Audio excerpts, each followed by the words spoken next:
I actually recorded this video yesterday, but I wanted to update you guys real quick because this is an update I know about that I know a lot of my family already knows about. So, as of yesterday, which was Wednesday, the 10th of April, I potentially already have cellulitis. Luckily, it is not in my stump. It's actually where my nerve block was. I remember being in the hospital, and when they pulled out the nerve block, it looked really irritating. I'm like, that looks like it's gonna get infected. And they're like, yeah, you're probably gonna be fine. Covered it with some gauze, told me I was good to go. I've been cleaning it with rubbing alcohol literally every day. Every time I changed my dressing, I was cleaning my nerve block, or cleaning that hole where the nerve block was. And as of yesterday, it went from about the size of a dime to the size of a quarter overnight. And it's warm to the touch. So I went over to my doctor right away and told him, if you watch my first video, you'll know that when I had my infections, my white blood count was normal and I wasn't running a fever. I told him that. I'm not running a fever right now. We didn't do blood work. But he told me, luckily, first doctor to use his mind, he told me that knowing my medical history, he is going to treat me for it whether I have it or not. So, I am now on yet another medication to help treat my cellulitis. So hopefully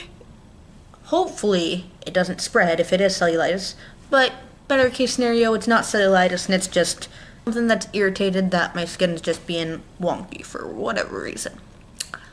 But I just wanted to update you guys real quick, so we'll get on to the rest of the video.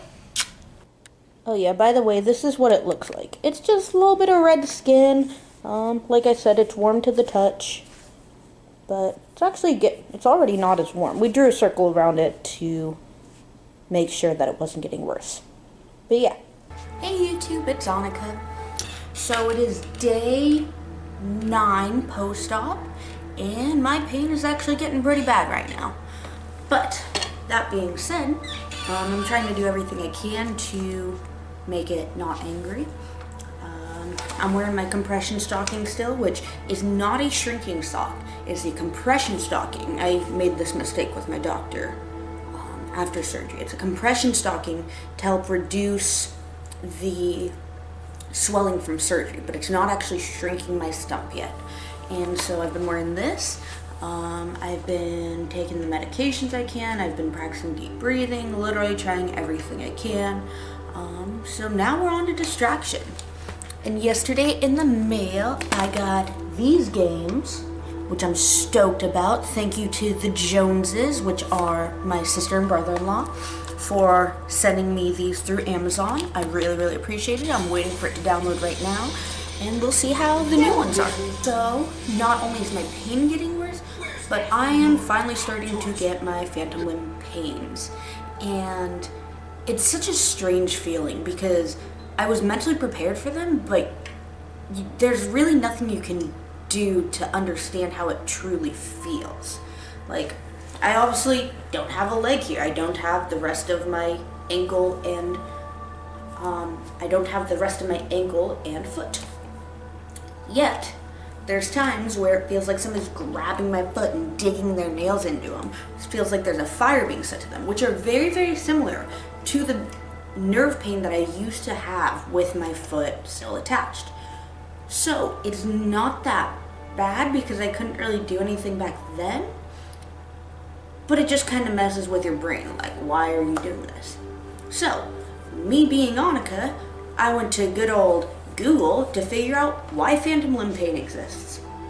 So this is off the National Institute of Health website, and I literally just Googled, why does phantom limb pain exist? Because a lot of my friends have been asking, and I'm like, I don't know. So, the National Institute of Health website says this: during the amputation, there's a significant amount of trauma that occurs in the nerves and the surrounding tissues. The damage disrupts the normal afferent and efferent signals involved with the missing limb. The proximal portions of the severed limbs start to sprout neuromas, and the nerves become hyperexcitable due to an increase in sodium channels and resulting spontaneous discharges. For all of those who stopped listening after the third big word that I said, basically all it's saying is when you cut off the path to a nerve, it freaks out and is trying literally anything it can to connect to something else. And that's what you're feeling. The phantom limb pain exists because your nerves that used to go all the way to your ankle, that used to go all the way to your foot, are like, oh my God, what do I do now? Because they don't have the same path, the same loop that they've been going in for the last, in my case, 22 years.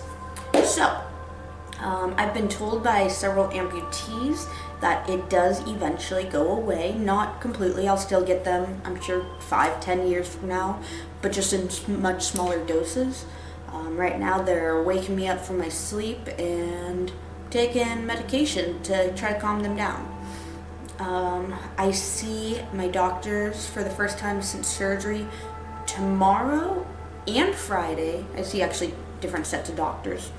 So hopefully they'll be able to give me better resources on how to deal with this. But for now, elevation, ice, breathing, and medication.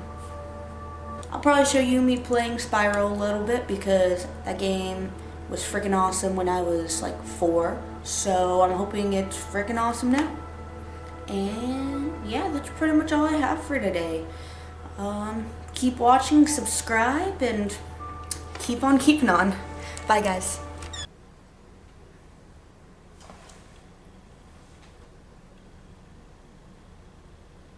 In the world of dragons. Oh, look at little Spyro in the corner.